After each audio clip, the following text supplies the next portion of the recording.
Somali-American model Halima Aden is breaking barriers in the fashion world. She made history in 2016 when she wore a burkini and hijab during the Miss Minnesota USA pageant. The next year, she became the first hijab-wearing model to sign with IMG Models on her own terms. Now Aden is the cover star of Teen Vogue's new July issue.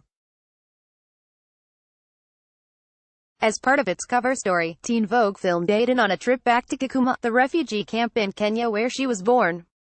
Model Halima Aden returns to the refugee camp she was born in. Teen Vogue by Teen Vogue on YouTube. She is also the newest ambassador to the United Nations Children's Fund, or UNICEF,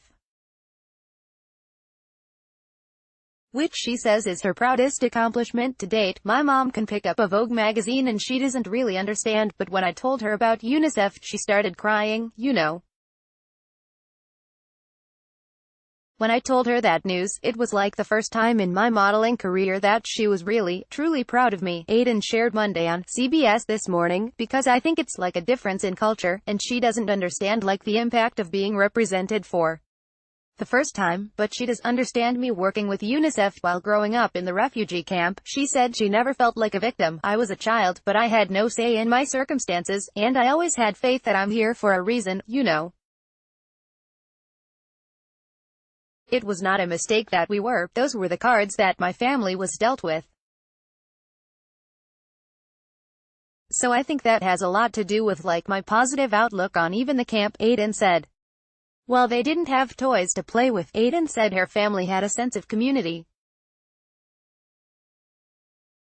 Her mother moved her and her siblings around the camp to make sure like we felt comfortable with the other people that were living there. She wanted, from an early age, for me to be accepting of differences and different cultures, and I think that has a lot to do with who I am today, Aden said.